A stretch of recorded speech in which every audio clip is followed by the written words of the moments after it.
बिस्मिल्लाहिर्रहमानिर्रहीम। अस्सलाम वालेकुम नाज़रीन कराम, मैं हूं मखदूम शहाबुद्दीन और आप देख रहे हैं मेरा फ़ेसबुक और यूट्यूब चैनल।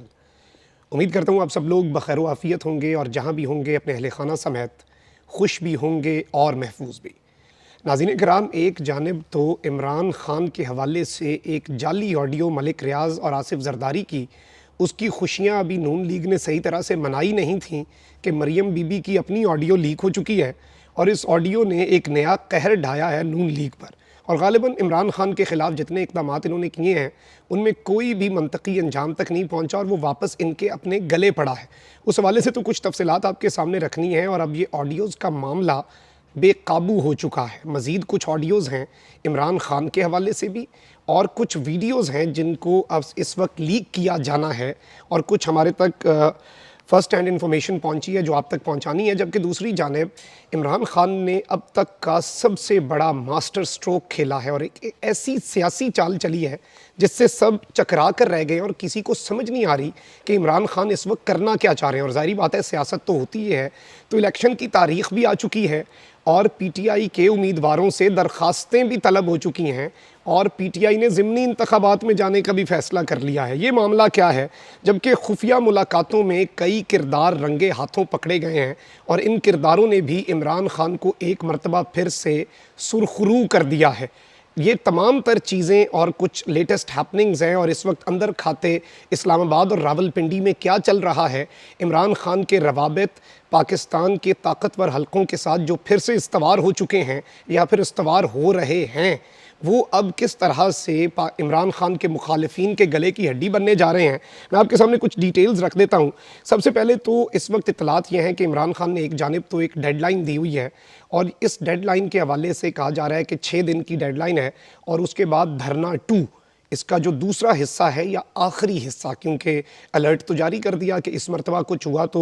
इदारे भी ज़िम्मेदार होंगे, पाकिस्तान बचाने का ठेका सिर्फ मैंने नहीं लिया हुआ, सबको अपना किरदार अदा करना पड़ेगा, इनकी बदमाशी को ख़त्म करना पड़ेगा, रियासती जबर और रियासती दहशत गर्दी का खात्मा करना पड़ेगा, वरना तो तसादुम होगा और इस तसादुम के ज़िम्मेदार सब होंगे। इमरान खान ने आखिरी वार्निंग दे दी हुई है। लेकिन अब इत्तलात ये हैं कि धरना नंबर 2 जो है या फिर इमरान खान का जो आखिरी मूव है उसकी नौबत ही ना आए। और इस वक्त सिचुएशन इतनी दिलचस्प और इंटरेस्टिंग हो चुकी है कि मामला इम्पोर्टेड के हाथ से निकल चुका है। बैक एंड पर बहुत कुछ डिस्कस हो रहा है, बैक एंड पर बहुत से मामलात चल रहे हैं, बहुत सी चीज़ें इस वक्त डिस्कस हो रही हैं और इत्तलात ये हैं कि 6 दिन की डेडलाइन ख़त्म होने के बाद इमरान खान डायरेक्ट कॉल नहीं देंगे बल्कि कुछ दिनों की मज़ीद डेडलाइन दे सकते हैं और 10 जून को जो बजट पेश होना है वो बजट भी इस इम्पोर्टेड हुकूमत से पेश करवाया जाएगा जिसमें मुश्किल फ़ैसले होने हैं, ज़ाहिर बात है। और ये सियासी कीमत भी इन्हें चुकानी होगी और शेरवानी पहनने का शौक़ पूरा करने की कीमत तो होती है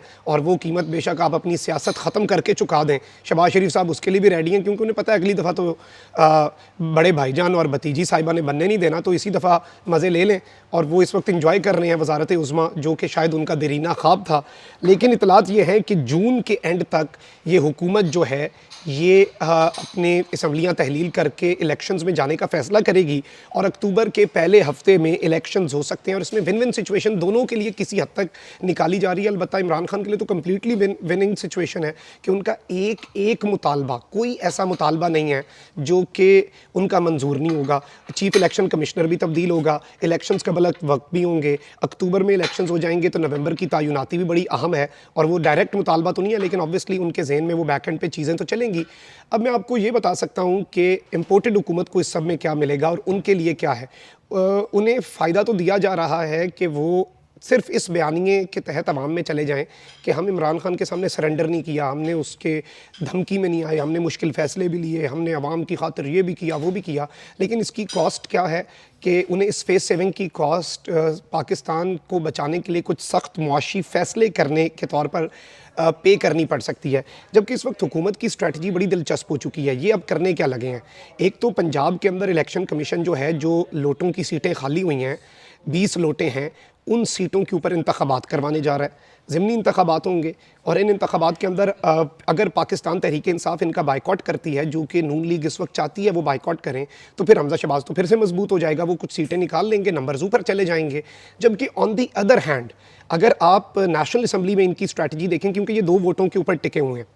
और एक इत्तेहादी भी भाग गया। मुनहरिफ जो 25 पीटीआई के 30 लोग हैं उनका वोट तो अब काउंट नहीं होगा, तो नेशनल असम्बली में शहबाज शरीफ को भी लाले पड़े हुए हैं। तो ये वहाँ पर क्या करेंगे कि पीटीआई के जो एमएनएज़ ने इस्तीफ़े दिए हैं उनमें से 2-2 3-3 के ये इस्तीफ़े कबूल करेंगे और फिर ये वहाँ पर इंतखाबात करवा के अपने नंबर्स बढ़ाने की कोशिश करेंगे। इमरान खान इस बात को भी समझ चुके हैं।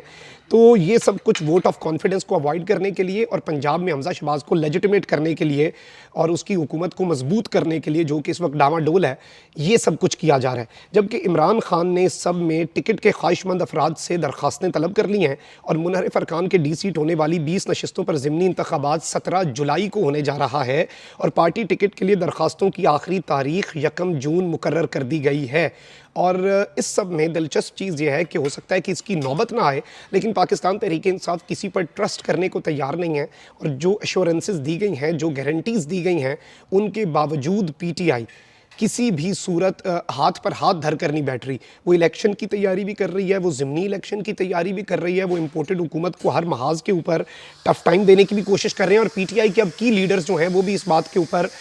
इत्तफाक कर चुके हैं, मुत्तफिक हैं कि हमने तसादुम की तरफ नहीं जाना, हमने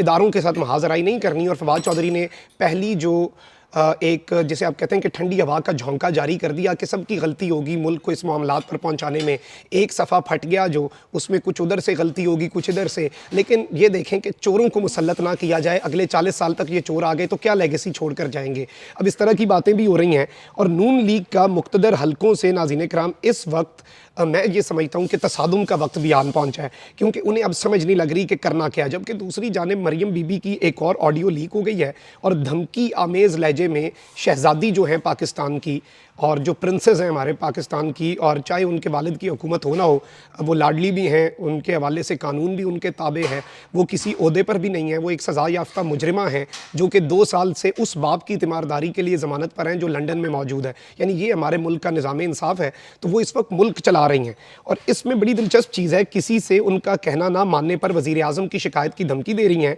और कहती हैं कि कोई ओहदा नहीं है इनके पास, लेकिन वज़ारत इत्तलात मरियम नवाज़ के कंट्रोल में है, जिसकी एक वाज़ेह मिसाल सामने आ गई है। और इसमें ज़राए का कहना है कि मीडिया में हुकूमती इश्तिहारात की बंदर बांट में मरियम नवाज़ का पहले भी इंतहाई अहम किरदार रहा है। और उन्होंने कहा कि मैं मीडिया को मैनेज कर रही हूँ, मेरे हाथ क्यों बांधे जा रहे हैं, मेरे अगर बात ना मानी गई सेक्रेटरी इत्तलात और ये सब लोग, मैं वज़ीर आज़म से शिकायत करूँगी और सब की ऐसी की तैसी, और वो मैं आपके ऊपर डिपेंड करती हूँ, मैं नहीं जानती अभी सेक्रेटरी इन्फॉर्मेशन और PID से बात करें और फौरी ये मसला रिजॉल्व करें। तो ये देखें, इमरान खान के हवाले से तो आपने, इमरान खान की तो ऑडियो नहीं आई, आपने जरदारी की और मलिक रियाज की ऑडियो लीक कर दी। मैं कल को अपने एक दोस्त के साथ ऑडियो एक कॉल लीक कर दूं जिसमें मेरा दोस्त कह रहा हो कि मखदूम साहब मुझे शहबाज शरीफ की कॉल आई है, वो रिक्वेस्ट कर रहा है कि अल्लाह का वास्ता है मुझे बख्श दें, मुझे इतना जलील ना किया करें, तो क्या कोई मान लेगा? ये वही बात है। और जरदारी साहब पर भी ट्रस्ट करना और मलिक रियाज साहब पर भी ट्रस्ट करना और इस ऑडियो का जेन्युइन होना भी बहुत से सवालात उठाता है। लेकिन मरियम नवाज़ इससे पहले भी मीडिया के हवाले से, समा के हवाले से, सब के हवाले से जो बात करती रही हैं वो उन ऑडियोज़ को ओन करती आई हैं। और इस वक्त भी इत्तलात हैं कि इमरान खान की अब ऑडियो तैयार की जा रही है मलिक रियाज के साथ, या कुछ स्क्रीन शॉट्स मैसेजेस के तैयार किए जा रहे हैं ताकि पूरा प्रोपेगेंडा किया जा सके। जबकि दूसरी जानिब एक ऐसा मुल्क जो कि पाकिस्तान उसे तस्लीम नहीं करता, वो ख़ास मुल्क जिसका एजेंट होने का इमरान खान पर इल्ज़ाम लगता रहा, उस मुल्क के सदर ने बयान दिया है कि पाकिस्तानी डेलीगेशन आया और इमरान खान के हक़ में गवाही कहाँ से आई है, ये बड़ी अनएक्सपेक्टेड है, लेकिन हामिद मीर की तरफ से आई है। और हामिद मीर कह रहा है कि जी इमरान खान को बड़ा प्रेशर था, बड़ी उन्हें ऑफर्स दी गई कि वो तस्लीम कर लें और ये जो अब्राहम अकॉर्ड हुआ है इसी सिलसिले में वो आगे लेकर चीज़ों को चलें, लेकिन वो डटे रहे, वो झुके नहीं और उन्होंने ये प्रेशर बर्दाश्त किया। लेकिन आज आप देखें कि एक लम्हे के लिए सोचें कि इस तरह से पाकिस्तान का डेलीगेशन गया होता उस ख़ास मुल्क में जिसे पाकिस्तान तस्लीम नहीं करता, अलबत्ता अरब ममालिक तस्लीम कर चुके हैं, और उस मुल्क का सदर सरेआम बबांगे दोहल कह रहा होता कि हमारे यहाँ डेलीगेशन आया था। बेशक वो पाकिस्तानी अमेरिकन का था, लेकिन वो डेलीगेशन आया है। तो आप अंदाज़ा करें कि अगर ये खान के दौर में हुआ होता तो मौलाना फजलुर रहमान और कुछ मजहबी जमातें क्या उनका रिस्पॉन्स होता, और कुछ लोग जो हैं वो इस वक्त किस तरह से सर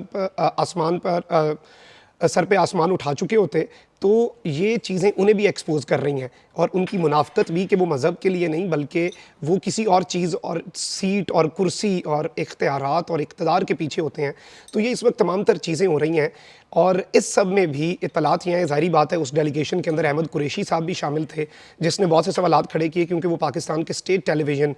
PTV जो है उसके साथ वाबस्ता हैं और अहमद कुरैशी साहब जो हैं उनके हवाले से भी चीज़ें आईं और शीरी मज़ारी ने बहुत से सवालात भी उठाए कि अहमद कुरैशी किन का बंदा है, वो क्यों गया वहाँ पर, इस हुकूमत ने भेजा या मुक़्तदर हल्के ये सब चाहते हैं। लेकिन इस सब में इमरान खान तो सुरखरू हो गया। ज़ाहिर बात है कि उसने अपने दौर में ऐसा ना कुछ होने दिया और उस पर प्रेशर भी था, ऑफ़र्स भी थी, हवा भी चली हुई थी, अरब ममालिक भी तस्लीम कर रहे थे, कोई बहुत बड़ा मसला भी नहीं होना था, सऊदी अरब ने भी साथ तस्लीम कर लेना था और बहुत सी नवाजिशात भी होनी थी, रिजीम चेंज भी नहीं होना था, ये सब कुछ होना था। तो ये इस वक्त सूरत हाल बन चुकी है। लेकिन इम्पोर्टेड हुकूमत के ऊपर कोई तनकीद बनती है या नहीं, ये अलग बात है। लेकिन आप ज़रा ये सोचें कि अगर यही सब कुछ हुआ होता, ये खुफिया मुलाकातें हुई होती, तो इमरान खान के साथ ये क्या करते। इसी के साथ मखदूम शाह को इजाज़त दें। अपना बहुत ख्याल रखें। अल्लाह निगहबान। पाकिस्तान जिंदाबाद।